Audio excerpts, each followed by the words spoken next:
Welcome to episode 27 of the WireTap podcast with Alex. And Carlos, what's up, Alex?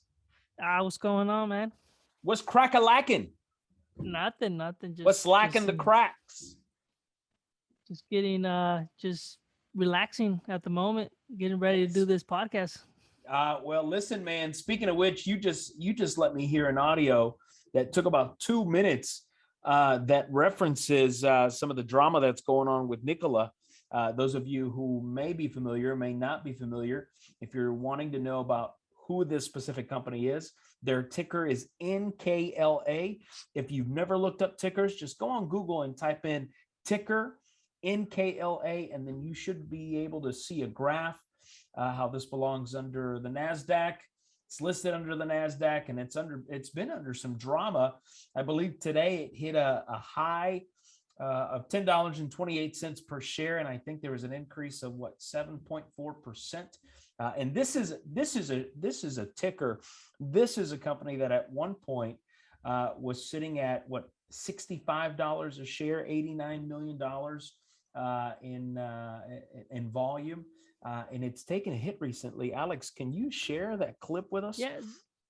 And it's not our clip. Let's just put that out there to avoid any legalities. This is not our audio. We did not compile this. This was taken from social media, and this is quite interesting. And I think we can pull some lessons from this. It comes from opinion, not advice on ticker. But basically, just real quick, I just want to say that they started get momentum, right? And this guy will probably fill us in a little bit. That way you guys hear it. And but basically he made it so high that the stock went so high up, and then all of a sudden it just came crashing. And I could definitely play it, Carlos.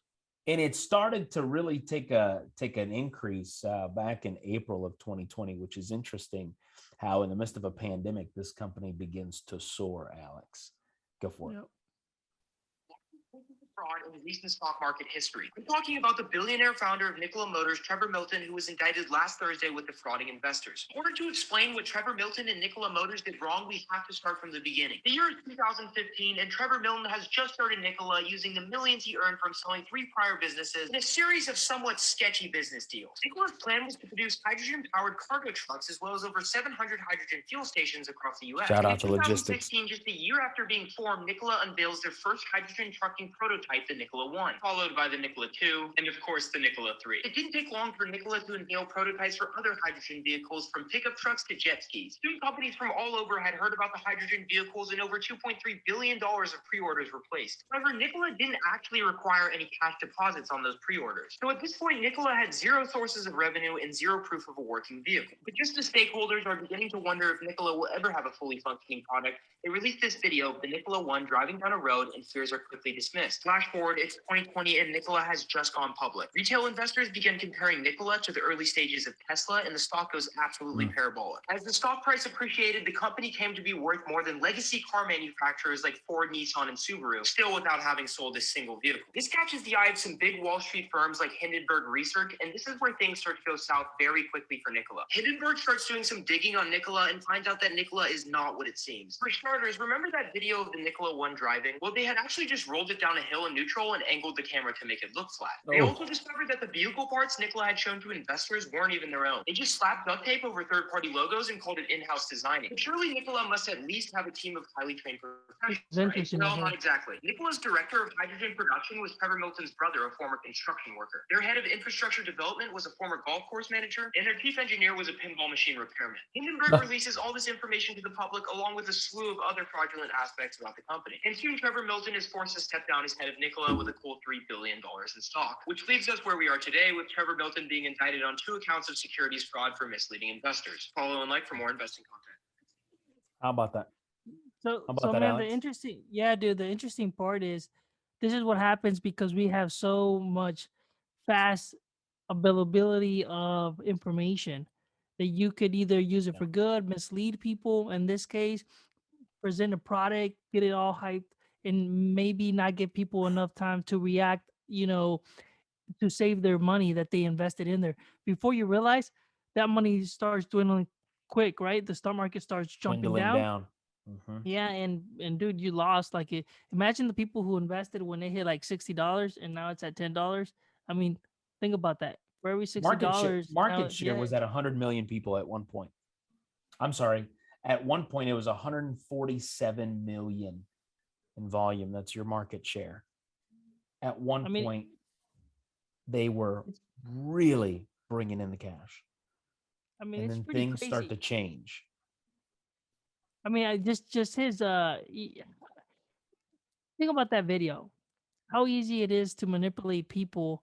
They roll down the truck in neutral down a hill and they angle the camera to make it look like it was rolling down, like it was functioning. And the guy walks away with $3 billion in stock. All because he was able to fool people, right? All because Yeah. he was able to fool people, and he was money hungry, right? Which you get to a point. Listen, I am not a gazillionaire by any means, but there is a book that I read once that said once you reach a certain level, and I can see it happening now in my own life, and I'm sure you're right there with me. You get to a point where you just continue to want more and Hmm. more and more because you've hit your marks, right? You've hit your goals, and you are creating a momentum that you don't want it to stop, and you will Hmm. do anything to get to that number, right? There is a number that everyone's got in their head. Everybody, everyone's got a number. Just like the other day, I saw somebody on Instagram, uh, a particular jeweler who is based out of New York City. Someone had stolen a big, thick diamond piece, right? And from him, and somehow he found a way to get it back. And he said, the way I'm going to repay this individual for getting it back to me is I'm going to go to Chicago. I'm going to take $5,000 and I'm just going to throw it in the streets. The man did that at $5,000. Here comes a security guard and says, hey, what are you doing? You can't do that here. You can't do that here. This gentleman looks at him or looks at her, goes back to the camera, continues to just toss it. When that camera looks down, you see that security officer picking that money up. Everyone has got a number. All it takes is a number. And that is exactly what happens in these white collar crimes, man. They cannot get enough. And because they can't get enough, they'll do whatever it takes to get them to that next plank, right? To that next plateau. And then when they get to that plateau, there's another one. And now in this particular situation, if we look at it closely, their volume is at 11 million, right? Which is a huge drop of 134. And their ticker is at $10. Their market share has dropped. Their company is I don't even know why there's still money in this, right? If I Well, guess people are betting it could have, against it as well. but it could have potential, right? Like it's still going down, If right? I think it's them. if it's real. That's what I'm saying. If they actually have a true product and they actually have real designs, it could. I don't know who's trying to hold on to it. I'm surprised it just didn't go broke, like the completely bankrupt on the company. Because man, look, it's it's still on the downward. You can see it pick back up before the market closed, but I don't know. We just have to wait Look, and see what happens. remove Nikola, go to Lucid. Today, Lucid had 136% increase. They started the day at what, $13, $10. They closed the day at 23.38, right? If you want to go to somebody that's true, someone who's really putting it out, go to Lucid Group. They're killing it right now, man. So, And that's somebody you need to put that money on. If yeah, I we're was talking EV vehicles, right? not correct.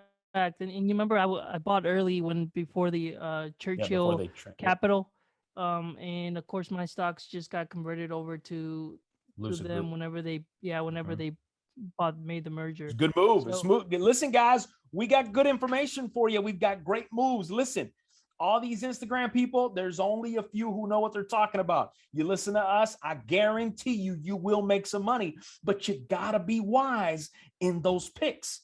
Alex, you just had a 136% increase in your portfolio just on that diversification piece. That's it. You don't even got to tell me about the rest, right? So yeah, again, it's important, guys, if you're investing, just give us share us, right? Share us, listen to us. Trust me, we are not dedicated investors, but we know what we're talking about. Easy as I mean that. we don't want to. The thing is like we don't want to lose money either, right? No, Yeah, I of think course we're not. all Of we're course all in not. the same boat.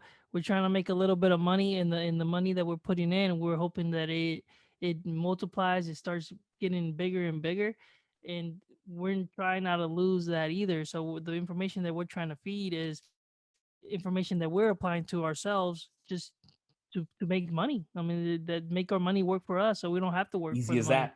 That's right. Passive income coming through. I mean, speaking of money though, have you ever heard of Lemonade, Alex? I did not hear about Lemonade because I'm not in that space, right? I'm not renting Not the a Chick-fil-A lemonade, which is absolutely no, no, amazing. no. We're not talking So what about we're that talking one. about is Lemonade. It's an insurance company that mostly is focused on renters insurance. So it's a Right. lot of people that are renting like apartments, or you're renting a Yeah, yeah, yeah. home Where it's and you want to, required. Yep. yeah, it's required. You want to protect your valuables, and you don't have a home insurance. So the easiest way is to go to Lemonade and get their coverage, which I think it's like roughly around like $15 a month for renters insurance, and I'm pretty sure it's going to depend on how much you want to cover. Is that right, Carlos? Or Absolutely. And what they're trying to do now, and this is good for those of you that are listening to us and you're entrepreneurs, there is always an opportunity to grow your market. Whatever it is that you're doing, just an example. And the reason we want to bring this up is because this is a fantastic example of a situation of a company that has the ability to just grow, right? When you talk about 10x, 20x, there is so much potential here that this particular company, Lemonade, has an opportunity of $300 billion. Why? Because they have figured out that they've got the customer base, right, for insurance opportunity, right? So they sell renters insurance. So one of the things that they're doing, Alex, is saying, hey, I wonder if our users, I wonder if our customers would be interested in life insurance. As you know, that's a $300 billion, right? $300 billion opportunity for them. So what they started to do is they started, right, cross-pollinating, right? Once they started cross-pollinating and understanding that market, because they already understand the insurance market, they already understand what they can make the price point per individual. So now it's just an opportunity to acquire a customer to say, yeah, I'd love to jump on it and get some life insurance, even though that 18-year-old to 35-year-old's really not looking for life insurance right now. It's that 40-year-old and up that's really focused on life insurance. Would you agree? That's a hardcore demographic, man. yeah, but it's actually like they're looking into auto insurance. They figured that the average, U.S. consumer is spending about 139 with 50 cents per month on auto insurance. Auto insurance. So Yep. they figured out, and they did the math, and they say, well, if we can convert 14% of our customers, and that's the key thing, they already have a database of users, so it's easy for them to start marketing and hitting them through emails or in Right, through their right, billing right, statements. right.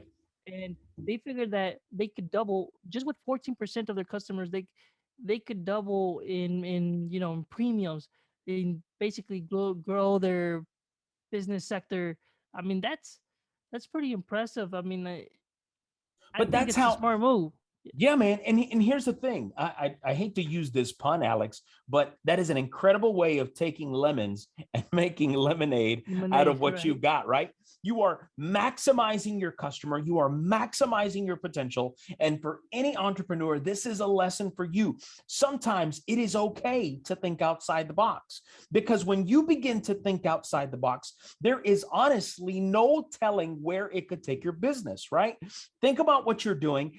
Think about how you're saturating the market and how you can cross pollinate into other markets by using the same CRM, right? By using the same customer base that you've got on hand and saying, how do I speak to that customer now that I know their needs, right? Now that I have those analytics, now that I know that they're interested in a product like mine, how do I cross pollinate and bring them over to me on this particular product? No, That's a yeah, strategy, Alex. That's a it's a fantastic strategy. it's a nice strategy. And look, when this company has, here's another thing. The company has been in the market for a long time. I think you can go back and pull the ticker, and it goes back up to 1972. So it's Mm, a company that steadily has been growing, and since its inception, it's been up. It's almost at 4,500% since they started. I mean, that's that's pretty incredible. crazy. That's Uh, incredible. That's you incredible. know, Yeah, so basically, I think it's at $80.90. That's what it closed. It looks like it's not slowing down. And with this, who knows? I mean, they could keep going up. It's a fantastic ecosystem they've got in place, right? Again, a strong ecosystem will lead to sustainability. I'll say that again. A strong ecosystem, right? A process you have in place, a strong, well thought out ecosystem will lead to sustainability. That is the key in any business, even as an investor, right? If you build a strong ecosystem around your stock picks, I see you right now doing research. I think you might have to pull an execution on this. You might get a little excited about this one, Alex. But that's the piece, right? That is the important part out of all this. If you have a strong ecosystem, it will lead to sustainability. Now, you got to make the right choice. You got to do the right Yeah. thing. That's No, the and key. if And we don't be afraid compare to it pull the to trigger. if we compare the State Farm Growth Fund, I mean, it's at 117.38. That's what it closed today. It's got potential to what? That's $40. So Right, for right. whatever $80 that you put in there, you'll make an additional 40. I mean, It's a it's great definitely return. worth That's a yeah, fantastic return. definitely Speak, maybe need to look a little bit more into what they're doing, what their goals, look a little bit more in depth of what we're talking about, what their plan is, what their PE is, ratio it's at. But right. I They're think per it's earnings. Yeah, yeah, yeah. someone that wants to, yeah, per earnings. I Shout think out to that they merchandise. I think it's a worth looking into for an actual real investment. Yeah, man. No, no, no. And that's the thing. You gotta love, right? You gotta love what you're investing in. If you don't love it, you need to walk away. Again, if you don't love it, if you're not in love with it, if you're not passionate about it, don't jump in the insurance game, right? Just to get a quick buck, because it could go south on you if you don't understand that specific industry. But speaking of likes, Alex, you brought a very uh, a very interesting question to me before we started the show, man. Why don't you flush this out for me, because No, this is a so the very thing is, interesting question. so I the believe thing this is, came from a yeah, the thing viewer. was, Is that correct, or a listener? no, no, Which, no, it by the was just a way, we need to conversation. celebrate. We need to celebrate. We've got 3,000 downloads across all the platforms, man. I'm really excited about that. So congratulations to us. Stick a nice little in there, man, because that's a nice little pat on the back for us. Anyway, sorry. No, Yeah, tell no, me it's about great. what you got going on right now. What is this No, no, question no. you asked me? Basically, it's what is your thoughts? I was just trying to see what were your thoughts on women with tattoos. Obviously, I'm not saying if it's morally right or wrong. That's not where we're going. You're not It's going just to morals. yeah, it's just, do you like them? You don't like them? Do you like a little bit of them? Depends on what it is. Yeah. Where does it become too much? Do you like it with it's if they have a sleeve? Or it depends on the sleeve. I was just trying to get your thoughts. Yeah, I will say, here's what I will say. Go back 12 years ago, and it was very uncommon to see a woman with tattoos like a sleeve. Let's go back 10, yeah, let's go 12 to 15 years. Very rare. Very rare to see that. It's not something that I guess you can say society, right, saw Mhm. as, if I can use this word for the sake of, I guess, marketing opportunity here, sexy, right? I don't believe that 15 years ago that was a piece that was incredibly vitally important for individuals when they thought about a woman and said, do I really mind a woman with tattoos? I think if you go back 10, 15 years, you would know that if a woman did have a tattoo, it'd be the typical on your wrist, right?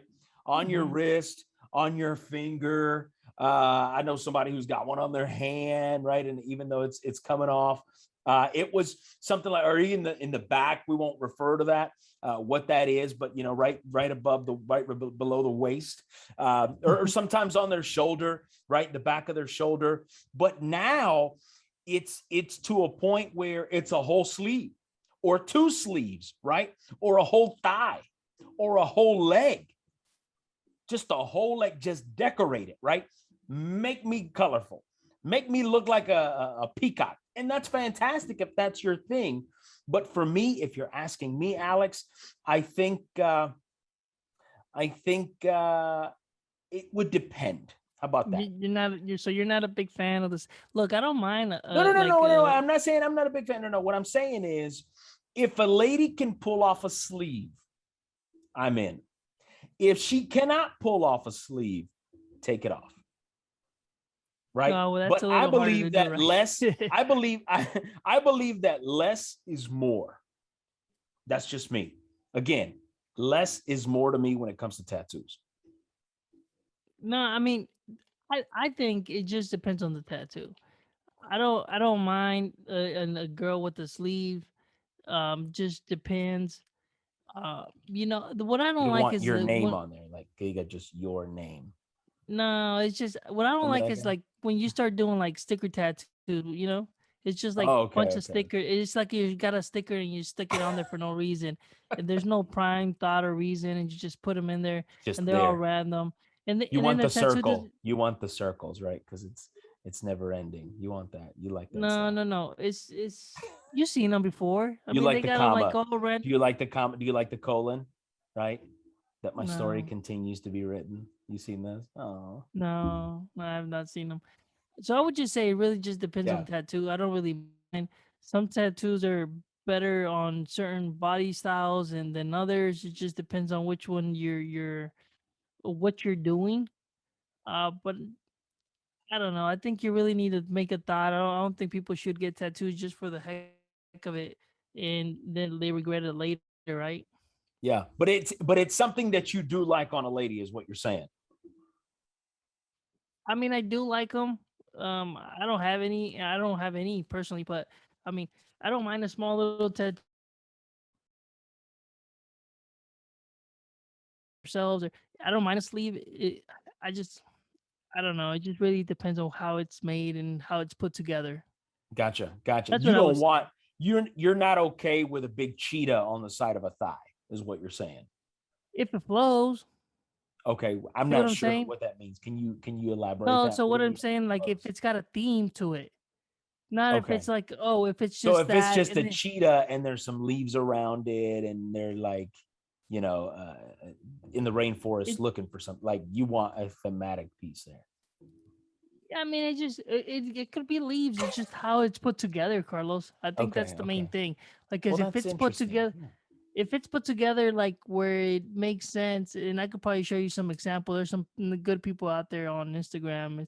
It's like there's a tattoo place. Shout out to them. It's just peaks and valleys in Oh, okay. Sacramento, but Gotcha. Gotcha. they do a lot of like big sleeves and everything, and they try to put the whole design where it actually just flows, and it could be Mm. different things. I just don't like where it's let's just Sloppy. pretend it. Yeah, it's sloppy. It's not put together. Lines are not. So what I would say, and I would recommend everybody is do your research to who you're gonna go to. Let me ask you this: do you prefer the black and white, or do you prefer the Yeah, for colored in sure. stuff, like the No, I hippie prefer the colored in black and stuff? gray, Okay. Okay. Okay. You the prefer hippie that? stuff, the color. Yeah, I No, call I it the prefer the hippie black. stuff. I don't know why. Ever since I was a kid, I've always said, "Oh, you got the hippie tattoo," because there's colors and it reminds me of like Sonny and Cher, like back in those Yeah. days. It's weird how my mind works, but yeah, no, that's interesting, man. I thought it was a very interesting question that you posed as we're talking about things that we like and dislike. But you know what I really dislike? What's that? This Robin Hood IPO, man. The Robin Hood. I I know I it's pretty crazy. Go ahead. I I just don't get it. I don't know why people continue to invest in a company that did not allow their customers to pull the trigger when they wanted to pull the trigger. If you're willing to do shady stuff like that before you were public, what makes me think that you're not going to do shady stuff like that to me when you are public? Who are you to be the stock police, right? Who are you to control how much I invest? Who are you to control when I can invest and when I can pull out? Sounds to me, listen, man, I've always said this. If it walks like a duck, talks like a duck, it's a duck. And I think this is one of those ducks. You know what else I'm going to say? And it's not going to be pretty, and I hope it don't come back on us. But I'm going to tell you right now, Robinhood to me, just to me, I'm going to say that so I can keep you out of this, Alex. To me, it's a Nicola. I think It I could think be. there's just so much stuff there, and I'm just gonna leave it at that. I'm gonna use the Hey, word what if? stuff. Just Yeah, stuff. no, nah. I mean, Stuff.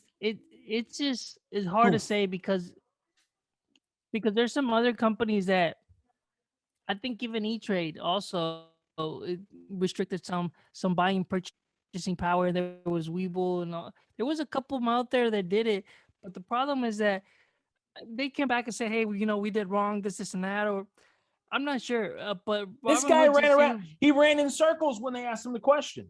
He ran in circles. yeah, just Robin. And then, I think you broke up a little bit. That's why it paused. But Yeah. um, I think the other companies they took it back and they say they restored or they made some things happen where they allowed because the actual exchanges that are doing the actual like buying and selling of the shares restrict a lot of that stuff. I don't know. I think it requires a full investigation and it needs to be transparent. But since they were a private company, I don't know how much they can get into it. But since they're, mm, you know, doing exchanges, the SEC has to be involved I 100% don't in order trust for him. the Sorry. SEC or who.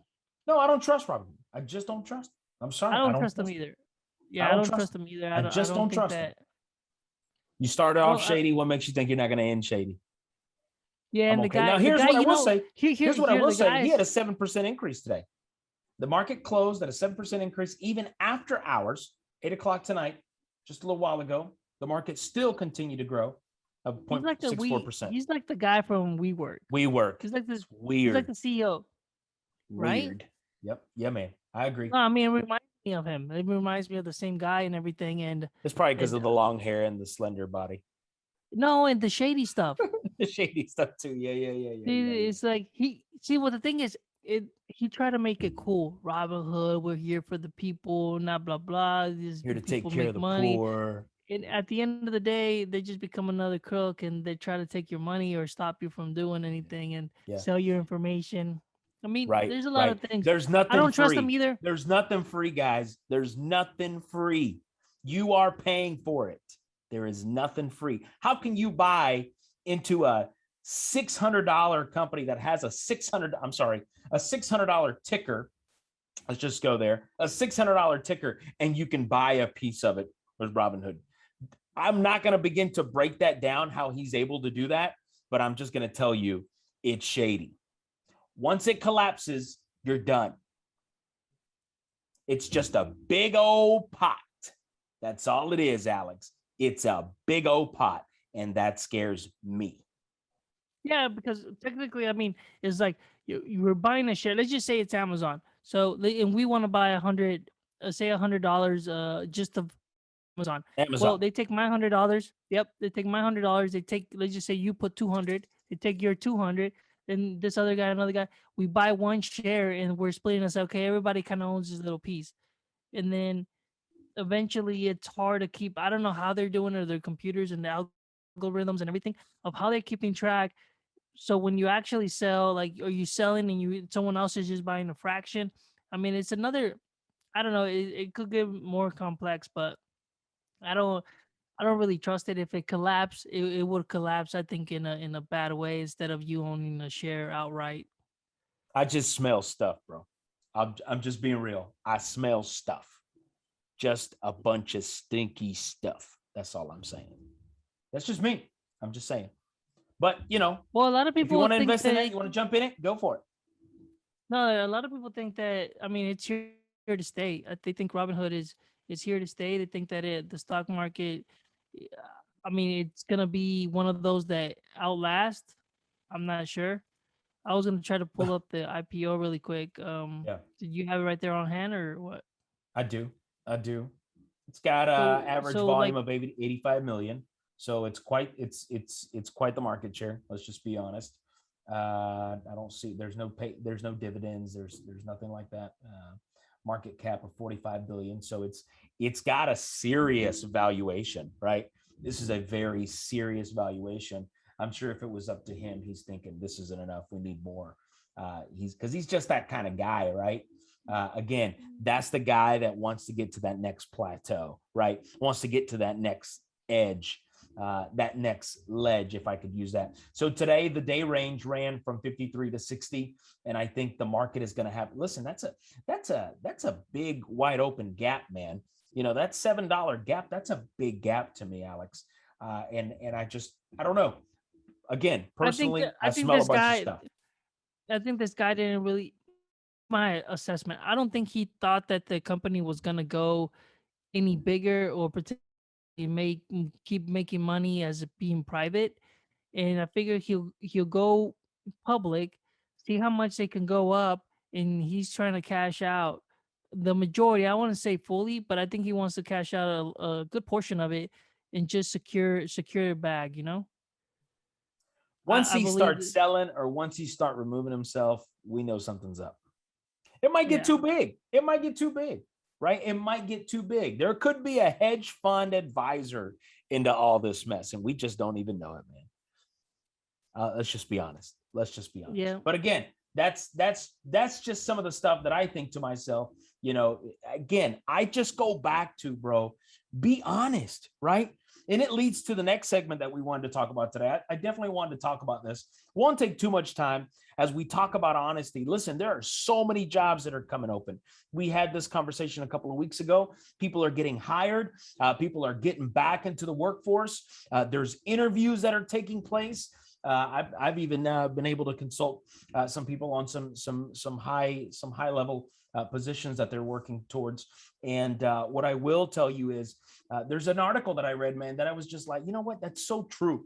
There is a big question, and I'm sure everyone has been through this. Usually when you go to an interview, you get all dressed up. Hopefully you're doing some research on who the company is and what the company does. Please make sure you do that. That way, when you show up, you know what you're talking about, number one. But number two, one of the other biggest things that I wanted to definitely bring into this is in that interview, a lot of the times they will ask you, yeah, right off the bat, tell me about yourself. Because they're trying to loosen it up, right? They're trying to make you comfortable. They're trying to get comfortable. They may be nervous. You may be nervous, right? It's all in that. And sometimes a lot of these companies, Alex, they want to know what kind of people are coming on their team, right? Some people care, some Yeah. people don't care, right? Do they want an uptight person? Do they want someone who's an introvert? Do they want an extrovert? It just depends what the position is and what their vision is for their company, right? I tend to do that all the stinking time. But one of the interesting parts about this particular article is it talks about the very first question, when they say, well, what's your name? Oh, well, yeah. Hey, so tell me about yourself. You ever had that? Do you remember being interviewed and that question coming up, Alex? No, I mean, yeah, for sure. And then for also that's the question that we ask, when we're interviewing people for a position as well. Because like, tell Yeah, me a little about yourself, just trying to get to know the person, see what they're up to, their interests, their likes, trying to get just a little bit more information before you start actually pulling information that you for the job, right? But you want to see what right, type of person what does he enjoy? It right. kind of tells you a little bit about the person. But keep going. Yeah, man. And those are leadership qualities that you want to see in an employee before they come on board, right? You want to see how they stick out as a leader. You want to see how they stick out as an individual. But one of the biggest things is sometimes, and this has happened to me when I'm interviewing, Alex, is when I ask that question, sometimes people go off into la la land. Oh yeah, I really enjoy watching conspiracy theory, and I allow it. Like, I let them run for it. Like, if you want to go down that route, hey, let's have some fun. I'm probably not going to hire you if you're not what I'm looking for, but I'll let you run that route, right? I'll let you Mm-hmm. take that route. You take that ball and you just run, sir. And they'll be like, oh man, I really enjoy conspiracy theories, and I was watching a conspiracy theory about aliens, and I really do believe aliens are among us, right? And you start to just say, okay, could you imagine this guy on a conversation trying to sell a product or in customer service, and Carlos, all of a sudden he jumps let me into, story time. oh God. So story time. Yeah, So yeah, yeah. You need to uh, come up with a little sound for story time. Bing, bing. yeah, Like somebody comes ding into the ding. house. Story time. Okay. No, Yeah, man. so we Hello? actually had one of those employees, Oh God. and he luckily he was not a full employee. When you hired, when you're back, you got backlogs and you're trying to clear it. You sometimes go through an agency to get you some help that is not fully new, but has a little bit of an idea of what's going on, Yeah, uh, yeah, man. essentially they can get a hired a position. So we had one of those in our company, and I mean the guy was all right. He wear a chain like those old school chains, like, with your wallet to a chain to the front. Oh yeah, that Yeah, Jinko style, that Jinko yeah. skater style. So this guy's all about like conspiracies and all this stuff, and I enjoy talking about conspiracies. I don't know if this is our a show, but potentially we could bring on a couple conspiracies that it was like, oh, this was kind of convincing, or whatever, because it's an interesting topic too, by By the the way, I way. know a guy who's all about it. We'll talk about it. We might be able to get him on. Yeah, yeah. Go ahead, go ahead. Yeah, I mean, I don't mind having a little conspiracy talk and everything like that. They're interesting. They're worth it, right? But anyways, so when I had this guy in the van, say when I was out in before I was On the doing what field. I'm doing now, Yeah, yeah, yeah, yeah, when I yeah, was in the field, it was interesting to have these conversations with this guy, and yeah. like sometimes they were a little bit out there. He went to a customer side and he was there, and suddenly they feel like, oh, it's okay to talk about that. No, you don't do that with the customer. Oh, You keep that kind of oh, stuff and you keep it professional. oh. Tip guys, keep it professional. People don't Right. want to hear about that stuff. Yeah, That's why yeah. there's a reason why you don't talk about politics, religion, Ever. and Yeah, yeah, conspiracy yeah. theories, with Kip. clients and customers. Yep. Yeah. So, anyways, he starts talking about conspiracies and all this other stuff. Man, like as soon as that guy turned around, the customer called our office, talked to like he wanted to talk to someone that was in charge, and guess what? By the end of the day, the guy got fired. Gone. Gone. All Yeah, because he wanted to tell people about his conspiracy theory. yeah, you don't do that. You know what I'm saying? So it's like, no, I understand what you're saying about an interview. There's been times where you ask someone about what's going this, and you start asking different kind of questions, or you start poking a little bit more, and then they says like, oh, I wasn't ready for that. I was this and that. I wasn't ready for this other stuff. So as soon as that happened, it tells us what this person is not gonna be ready for multitask. When you start pushing the when you start pushing the envelopes, let's just say, because I'm in a technology company, right? So we're Yeah, always yeah. trying to look for the cutting edge. Right, So right. if I task you with a cutting edge question or product or trying to solve something, I know you're not going to be the guy because you're not going to be ready. Yeah. Um, No, absolutely. but anyways, this guy just blew out the interview. It wasn't going anywhere. As soon as we came out, I told my general manager, I was like, that's not gonna work. And, Mm-mm. and then later on, because he actually knew him, the guys were a sharp dude, but and then he told them, was like, dude, you screwed up. I was like, I told you to be ready. These guys, I told you Alex was gonna hound you on questions and this, and you just didn't deliver. And I'm sorry, it's not gonna work out. I mean, so go, you know what I'm go saying? ride your spaceship home, bro. No, this guy was not a conspiracy theory. It's just telling you you got to be ready. You got to be ready for questions, know what to ask. If someone That's else like, right. "Hey, That's what's your right. interest?" You know, people want to hear about it, and I'm not saying lie about it, Yeah, but you yeah. want to And be that's honest. yes, yes. And that's what it says, right? That's the key. Be honest, but always bring it back about the role and the responsibility you're about to take on. You feel me, Alex, on that? Yeah, think about it. If you ask me, hey, what do you like to do? Well, hey, I like to spend time with my family. I do this. I dedicate, when I'm on my off time, help my son go to his soccer, his academy or whatever. Do this, go to games, and spend time with family. Do this, and so when you do that, it's like, oh, this is a guy that's family time. He likes this. It's like, oh, it kind Yeah. of goes with my values. So you're trying to connect. That's really what it Right, comes down right, to. right. I'm You trying want to to find connect to some you. common ground. Common ground. That's right. Yeah, I think you said it before. We're trying to find that common ground. I was like, oh, you like camping? Oh, that's what I like to do as well. But nah, I like the conspiracies. I like to go at night and just watch videos. Do But you whisper like come that? Did on. he whisper like that? Did he whisper? No, I'm just kind of putting the dramatic effect here. Oh, that's good. It's very dramatic. But that's the key, man. See, in that situation, like you said, if he would have said, you know what, I'm a family man. I love spending time with my family. I believe in quality time with family. I love to take my son on soccer. My son has gotten into soccer. I love him to win.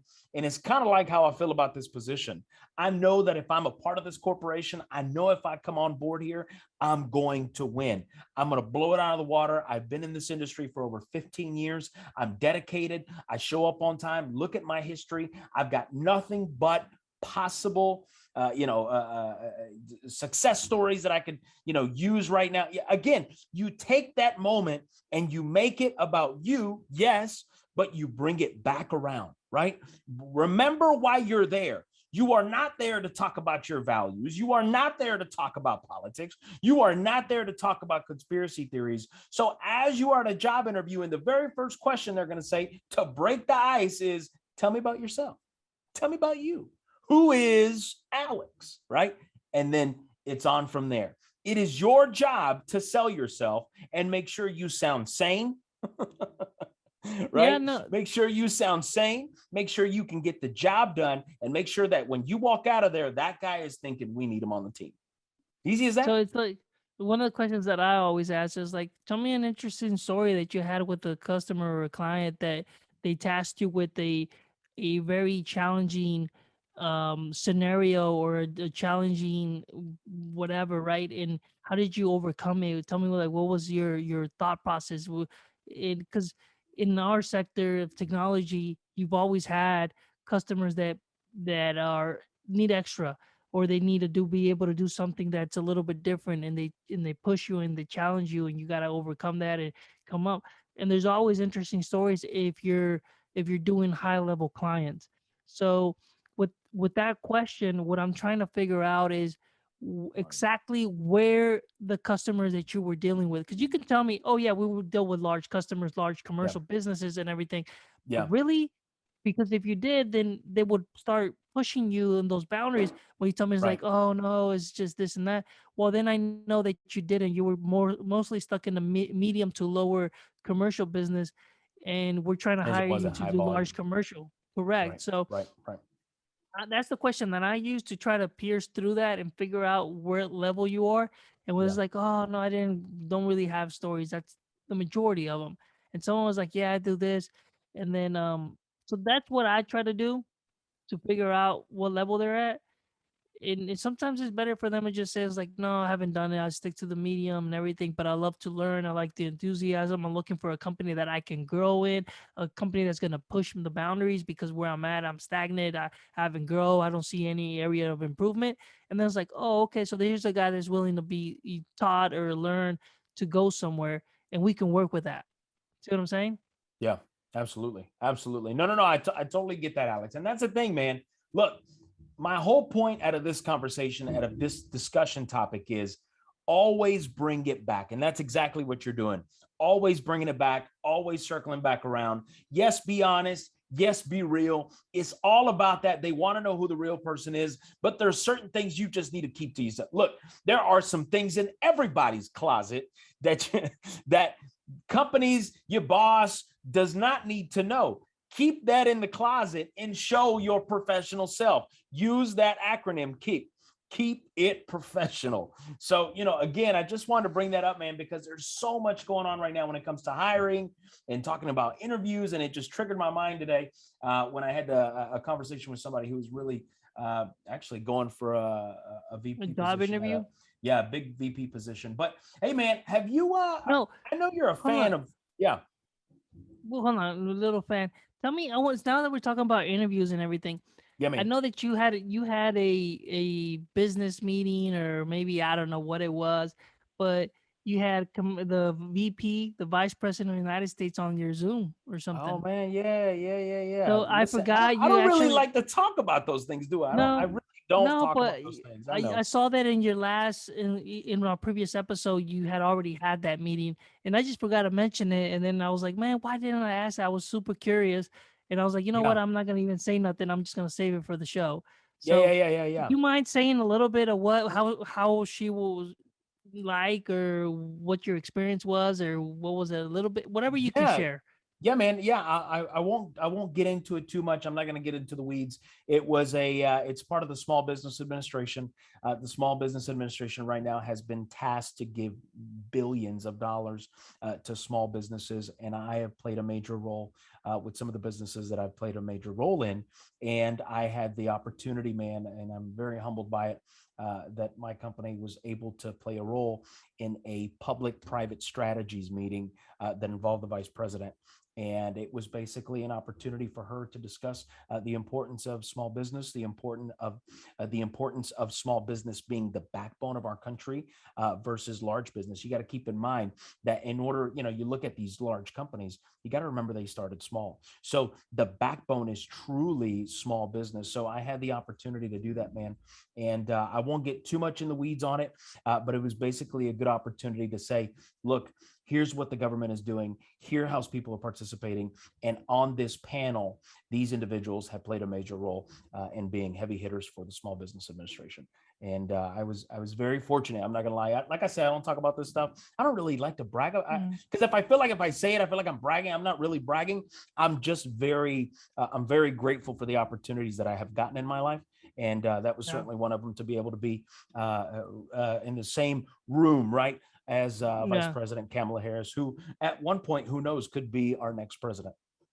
I mean, it's kind of crazy to think about it, that allegedly back in the youth, we were maybe street racing or not. Maybe you know not. what I'm saying? Maybe not allegedly, maybe allegedly, like, I don't know. Maybe not. It's just story time. But I mean, it's crazy how, you don't ever know where you're gonna end up, that you start at somewhere, your life in your past, and you follow other people. If you follow the crowd, maybe it leads you to a different direction, and you got to be able to know when to pivot and when to go. And now you're standing in a Zoom call with the vice president of the United States. I mean, that's pretty crazy, man. So congrats on Thank you, that sir. piece, because that's a Thank big you, sir. achievement there. Thank you, sir. Thank you. Thank you very much. It So is. that's why I it wanted is- to make mean, sure I brought it up, because I mean, I think that's pretty crazy. I mean, to think about it. Yeah, man, it was let's just say I couldn't believe it. I'm not gonna lie. I could not believe that. And the cool part is the invitation came to me. That was the really cool part. I gotta frame it. Now that I say that, I gotta frame that. I gotta frame that invite. And I love what I get to do, Alex. Right? I love helping businesses. I love helping businesses grow. I love being a part of our own business, of taking it to the next level. And when you partner up with the Small Business Administration, listen, man, it's a lot of work to connect with those guys. It's a lot of work. It's a lot of checks, a lot of boxes to check. It's a lot of requirements that comes out of it. But I've been able, I'm not going to lie to you, man. I have been able. I've been very fortunate to receive some heavy funding. I'll just say that, some heavy funding, and I'm incredibly grateful that I was part of the public and private strategies, because at the end of the day, it is a strategy, and I'm all about strategy. That's what my life has been about, and I'm very grateful, man. I will say that. So I appreciate that. Thanks for the shout out. That's great, dude. No problem, dude. So what were you gonna ask me, or what? Look, I just talked about this. I am mesmerized. Listen, I am blown away. I'm mesmerized, if I can use that word. I'll go back to it. I am infatuated with this old man, right? If I could use that in the most respectful way. I am infatuated with Warren Buffett, being one of the richest men in the world, honestly. And there's some things that stick out to me that are really some really cool lessons behind what Warren does. And I don't know if it's because it's his age, Alex, that at some point you're just like, it is what it is, or if it's really a strategy. And that would be, don't get me wrong, I enjoyed my time with Vice President Harris, but I'd love an opportunity to hang out with Warren Buffett, even if it was 30 minutes, just to bend his ear, man. But there's some things that stick out to me, and I recently pulled some information, and I'm incredibly blown away by. For example, let's jump into it. Number one, Warren Buffett's house is the same house he bought in 1958. Still lives in Omaha, in Omaha, Nebraska. That house hasn't changed. There's been some things that have been added for aesthetics, but it's the same house since 1958, bro. Isn't that something? You would think this man would want to just deck out. I mean, have you seen Microsoft? Have you seen Bill Gates' house? Yeah, I mean, all of them guys, right? I mean, they're And crazy. then you look at Warren's and you're like, did he miss the memo? Does he know he's rich? Yeah. Anyway, have you seen the second fact? This is a very interesting fact. I Why don't we mean, go back and forth? Yeah, why don't we go back and forth because no. this is So really cool basically, information. he yeah And I've known he some of these. Yeah, no, he basically starts his breakfast with McDonald's. Pretty much, he loves like just a cheap little bacon, egg, and cheese biscuit sandwich, and sometimes he'll eat like a sausage, egg, and cheese sandwich. Sometimes he'll buy like just a one with two patties and a Coke. Like I mean, he just and he likes loves to drink Coke. The man is a Coke yeah, drinker. yeah, he just loves Coke. I mean, that's what it says on here, and he's just been doing that for a long, long time. Yeah, He man. he likes cheap breakfast. So I mean, he goes to McDonald's, buys a sausage egg McMuffin, and he calls it a day. That's his morning breakfast. So if you're trying to figure out what does somebody like that eat for breakfast, you know what? They go and get that $1.99 at McDonald's. That's how he does it. The third part that I really enjoy, and I believe that we've got 11 pieces, and I have heard some of these. So I know this is not something that somebody came up with. This is actually coming out of an editorial that came through a bank where he was interviewed. He likes to buy reduced price cars. At the recent interview that I saw him do with CNBC, him and Charlie Munger, he was talking about how he still drives, I think it was his Crown Victoria. Still drives that Crown Vic. You know which one's the Crown Vics he's talking about, man? The old cop Yeah, cars, bro. yeah. I doubt he's got that light on the left, on the driver's side, which is probably one of the coolest lights on a car back in the day. But he still drives his Crown Vic. It's a Crown Vic, I believe he has, and then some Lincoln. I think it's like an older Lincoln. So hey, all power to him, man. No, but you know what, dude? Maybe it's just his persona, dude. Because at some point when you have so much money, like it's okay to buy whatever car you want, right? It's that 10% rule, that most people around that tend to do when you're making a lot of money. But Right, yeah, right. number four, he just enjoys like ordinary hobbies, just cheap, affordable hobbies.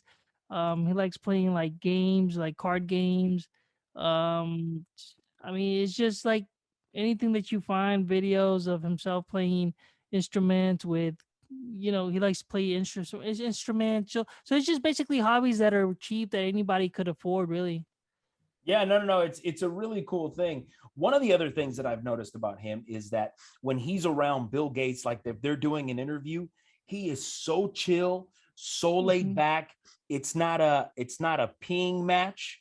If you get where I'm going, we want to make sure we Yeah, make yeah, this kid friendly. It's not a peeing match. It's not who's got it bigger, if I could use that term, right? It is yeah. genuine conversation where they're complimenting each other, they're uplifting each other, and they're saying, he's got a strategy, I've got a strategy, and we've both made it successful. So we can't tell you that there's one way we've gotten here, right? Everyone has to take their own path, and that's what I really enjoy about Warren Buffett, I mean, number six, dude, he used the Nokia flip phone. Everybody man. remembers. If you're Right. around our age, those were pretty cool back in the days, and I guess he found it very practical, and he used that for a very, very long time. Um, eventually, of course, like anything, it broke. And at the time of the interview, he actually had an iPhone 11, which more modern, but he stuck with his Nokia flip phone for a very long time. Isn't that cool? Yeah, man. That's And, hey, and that's here's the called thing being too. frugal. Frugality at its best. And he's been given a lot of iPhones though. Like it says like that he was given a lot of iPhones, but including Tim Cook gave him a few of them, but he didn't use them until the actual Nokia flip phone broke. Pretty crazy. I guarantee you there's things that man has that we would probably still right now would be blown away that he still has it versus having the latest and the greatest, man. One of the other cool parts is usually when you see people like, you know what it's like, guys. Everyone watches Instagram. Everyone gets on TikTok. You see some of these big social media guys. You see these YouTubers, or really, honestly, they're YouTubers, right? And they're when they're out and about, they've got their suits on, they're in front of a jet, 50% says it's really not theirs. They just rented it, or they're found a way inside a private airport, or it really is there. But usually what you find is a lot of times they have these designer suits, right? They're so clean, so crisp. That Armani, man, I've got a couple suits that I've paid some money on, but it does not compare to some of these suits that some of these guys wear on social media. And Warren, back in, what is it, 2007, met a Chinese entrepreneur who was a fantastic, he could sew incredibly well. He wasn't a hardcore designer. He wasn't wearing Gucci, right? He's not wearing, we can go all day, Marc Jacobs, et cetera, et cetera. He met this entrepreneur named Madame Lee. And since 2007, he's been buying his suits from a man who was really not into designer suits. And I think that's perfect. And he says they fit perfectly. I get compliments on them all the time. And I always say I'm wearing Madame Lee suits, and I get compliments all the time. So, that's one of the coolest parts, I think. Nah, but who wouldn't love a nice designer suit, right? But regardless of that, anyways, he's also very like coupon. So if he goes like to, you know how you get coupons in the mail with McDonald's, Burger King, and all those good the stuff. Sunday, Uh, the Sunday coupons. Yeah. yeah, but basically he had a trip that he did with Bill Melinda Gates at the time back in 2017, and it was an investor thing. And he was like, you know what, I'll pay for the food or whatever. Yeah, like I'll pay for the food amongst billionaires. Okay, but anyways, he goes out and they're in Hong Kong and they're in McDonald's and he starts pulling out of his pocket coupons to get some discounts, and then What a sense of humor. What a sense of yeah, I humor. mean, and he just basically paid with coupons and whatever. Hey, that's how the rich stay rich. Let's go with that one, man. It's really, again, Yeah, you don't know if the this re- is like, you don't know if this is a joke, but when you look at everything else, you say, you know what? He may be right, right? This may be something that he really does. I mean, this is a billionaire who clips coupons and he pays at McDonald's in a foreign country with coupons, right? So I think that is hilarious. I'm sure Bill Gates is probably looking at his wife Melinda thinking, what just happened? But that's Warren. That's what you see constantly with him. Another piece that I really enjoy as well, it's really exciting to read more and more of this, is he's worked in the same office building for over 50 years. Over 50 years, the same office, same building, more than likely, probably the same staff, man. I'm more than sure that's the case. He's probably just growing different staff at different parts of Berkshire. But I mean, you know, I could relate to the man. Listen, our previous administration, our previous president, you can go some of these major cities and you can see his buildings and you think to yourself, my gosh, that is a beautiful building and that is a powerful real estate move. You know what I mean? And that's not yeah. Warren. That's not Warren at all. It's not his approach. No, Carlos. And see, the thing is like I maybe there's some of us like that building. It makes perfect sense. But then there's like some like this. It says like he finds outside the box thinking to save money. When he had his first child born, he converted a dresser drawer into a space where the baby can sleep instead of buying a bassinet. And then for his second child, he borrowed a crib rather than buy one. Rather buy one. You know, it's like He's going to grow out of it anyway, right? that's true, but man, if well, who knows, right? Maybe at the time he wasn't making that much money or whatever the case. He was investing heavily in his company, whatever. But if you're actually at the position where you have money, it's like, come on, man. I mean, that's just the way he likes to roll, man. And listen, I can admire that. I'm not gonna lie to you, Alex. I can admire that, and I can honestly say, you know what? You keep on and keep doing your thing, Warren. I mean, that would be me, man. Mm. And here's the coolest part. I keep saying I love some of these, and this is cool, and this is cool. But let me tell you, I think this is one of the coolest ones. Is this last one, man? He, when it comes to relationships, it says that he values relationships over material things. He said, you can't buy health and you can't buy love. And he says, I'm a member of a golf club and I want to be a member, but I'd rather play golf here with people I like than at the fanciest golf courses in the world.